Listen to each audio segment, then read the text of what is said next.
Well, Hamish Mackay is an iconic Kiwi sports presenter. He kept us up to date on 3 News for a decade.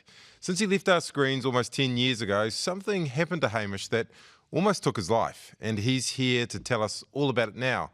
Hi, Hamish, and welcome to the Effin News. Great to be here, Paddy. Yeah. Great to be here. 50 kgs lighter than I was probably the last time I bumped into you. That's right. So we're here to talk about 50 kgs of weight loss. So what did you get up to, and what have you gone down to? Yeah, I blew up to nearly 135 kgs, and Wow. I saw a couple of photos, and my wife once videoed me sleeping on the couch in the middle of an afternoon when I should have been at work, and those were a couple of kind of poignant moments where I went, you know what, you need to do something about this. Now, that didn't happen immediately, but 135 kgs, I mean, that's a massive amount of weight. We're talking well into the 23, 24 stone, you know, the old balance here. Yeah, you were massive. You were But- 135 kgs. 135 kgs. And I've always been about 110, 115, but able to hide it. Nice suit, you know, just sort of got away with it. And because I didn't carry an awful large amount on my face, but once I got to pass about 125, you know, I was Puff Daddy, you know, Yeah. it was awful. Yeah, and you looked terrible, I take Terrible. it. Absolutely. I would see photos go, that's not me, you know, but clearly it was. And what do you weigh now? By the way, you look fantastic. You look trim. You look skinny. You look great. Fantastic, Pat. Thank you so much. I weigh in the early, about 82, 82 to 84 kgs. I got down to 75, which was a little light. That was skin and bones. But I just, you know, the energy levels, the vibe, the positivity, birth certificate says 59. I feel 39. It feels like I was born in 1985. And I'm not going to let that, I'm not going to waste that. I can't. I lost, I had onset diabetes type 2. I had blood sugar that the scale could hardly read. I'd been blood pressure 170 over 130, and I was watching some of those medical programs, and we've got to get under surgery now. He's 160 over 120, and I was like, I'm living higher than that 24/7. Cholesterol, you name it, I had it.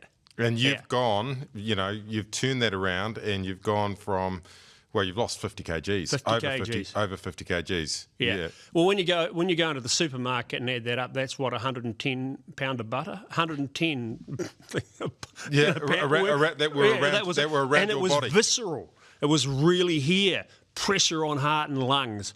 Because I had reasonably sort of fit, muscly legs, but then I look at how much weight I actually lost off those. I was a disgrace. I'd become post sort of TV3, a bit of a negative time, but I'd had a great career, but I sort of became comfortably numb, just sort of plodding along. The form of depression and eating related. I think so. I mean, I went into the property real estate game, and I've sort of trucked along at a lovely farming radio show, so I had a lot of good stuff going on. But I couldn't see the wood for the trees, in terms of what was really good, great family life, great, incredible kids, wife, I didn't realise how lucky I was. And the bigger I got, I sort of ate for this sort of silly comfort, and, it was just ridiculous. You were comfort eating for the end for grieving your career, basically. A little bit, yeah. And just that whole transition period. But that whole transition period, as you've mentioned, is sort of 8 to 10 years ago now. So, yeah. Yeah. And you had bariatric surgery. Yes. Is that right? So Yep. that's Yep. what's done this. So Yep.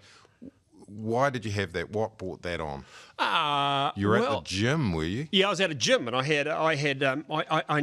was doing a bench press, and I was I kept getting to the gym and trying to do this, and my stomach popped out through the seam between my abdominals, like imagine Mount Ruapehu not being there on the Central Plateau, then all of a sudden popping out. At the gym? At the gym, and it caused 1 or 2 reactions around the gym, and I went, oh God, what is that? What, other gym guys could see Yeah, this? other gym guys could see it, and were like, 1 or 2 didn't even want to turn and look the other way because they were worried about what was going to happen next. So I got got my GP. I went to Auckland Hospital. They were going to look at doing a corrective procedure there to fix that seam and then basically that led to a conversation. Well, what's the point of that? And that's cosmetic anyway, because actually that's not that big a problem. But what is a problem is your weight, your blood pressure, your blood sugar, your cholesterol. I keep coming back to it. You need to accept in my mind, I had to accept that, yeah, you're a bit of a disgrace. But then as the conversation started to roll, I went, well, why do I have particularly one brother who doesn't have 1 ounce of body fat on him? And we know we are genetically 100% the same. So an acceptance that I had a predisposition to carrying weight and lots of it, and perhaps my mood and where I was in my career and life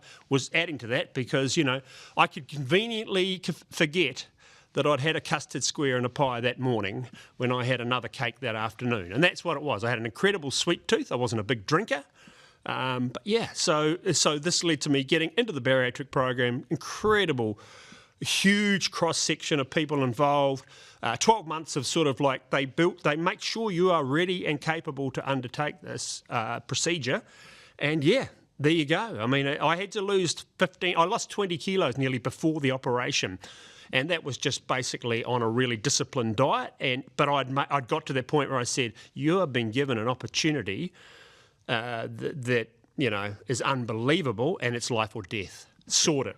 And yeah, it's a life or death thing, and we'll come to that in a moment. Yep. But this was publicly funded. This was publicly funded. Yep. Because that's an operation that gets a lot of grief. You know, that the taxpayer, and I'm not saying this about you, but people say, hey, these are lazy people who should lose weight. Yeah, you know what I mean? Look, what do you say to that? Yeah, and I still think I would have. I think that I could and I'd lost quite a bit of weight on a few occasions, but there seemed to be. There was almost a sort of a cut-off point where at 110 kilos, for instance, 25 kilos lighter than what I was was still getting what I thought were flu-like symptoms, but in fact was inflammation. I still had high blood pressure, high blood sugar, So I accepted that, and this was through long, deep discussions with the bariatric team, that you, in fact, have this predisposition. Don't beat yourself up all the time.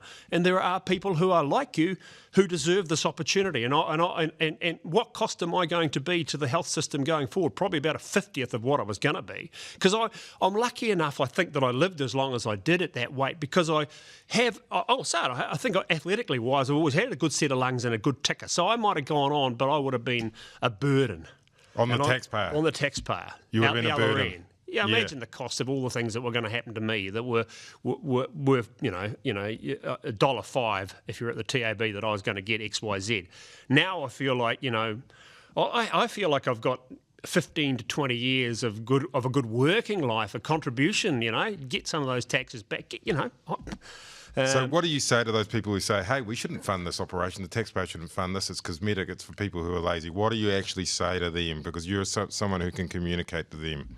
Well, I would say that you don't get in to have that operation unless you prove you've got the discipline to lose that weight in the first place. So you're not just getting in there and going bzz, zap, fixed. There's a process that you have to show some intestinal fortitude, for want of a better description, to get there in the first place. I would say it's just do the multiplier on what the cost will be out the other end. And somebody who perhaps is in their mid-30s or early 40s, don't even think twice about it. If you've got the opportunity to get it done, if you can pay yourself or through insurance, do it. But publicly, don't have any qualms about it whatsoever, because it's the long-term cost to society if you don't do it. Yeah. And Hamish, I want to talk about your life. Do you honestly believe you would have died because of your weight? Has this saved your life? I think so. I definitely think. You couldn't be the lump of lard that I was, 135 kgs, and stopping halfway up a staircase to make sure nobody was watching while you regathered your breath, and then or loading up on, doctor, I've got the flu, I need prednisone and antibiotics, and then being right for a few days or a couple of weeks, and then back to square one. I don't take anything now, Yeah. Don't touch anything. I was on all sorts of pills, 7 or 8 a night. Do you honestly think you would have died? Yeah, I think so. I didn't think I was going to, but now if I look back at that person, and there's a couple of photos that confirm that I was death warmed up. Unfortunately, I laugh about it, but I just go, I'm so bloody lucky, so lucky. But ultimately, here to tell the story. Yeah.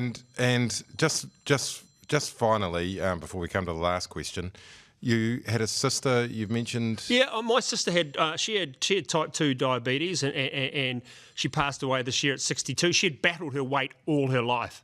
I just wondered what would have, at 30, 30 years ago, had that been an option, what difference it would have made. And so I'm sure as hell not going to waste the opportunity I've been given.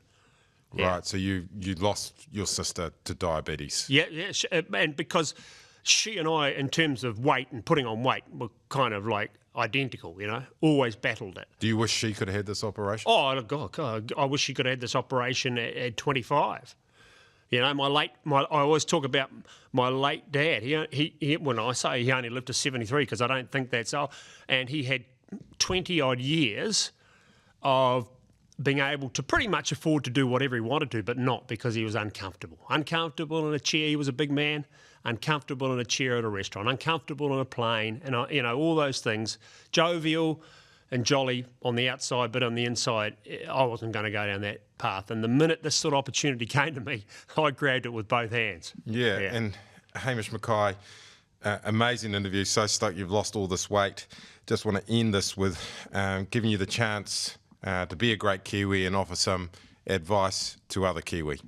Do not have any concerns about if you get the opportunity to do this. And I was comfortably numb. It's okay. It's okay to just sort of confront it and ask for some help. Ask for some help, because I think I'm living, walking, talking evidence of that. And it's okay to have slipped into where I was, because there is an escape route.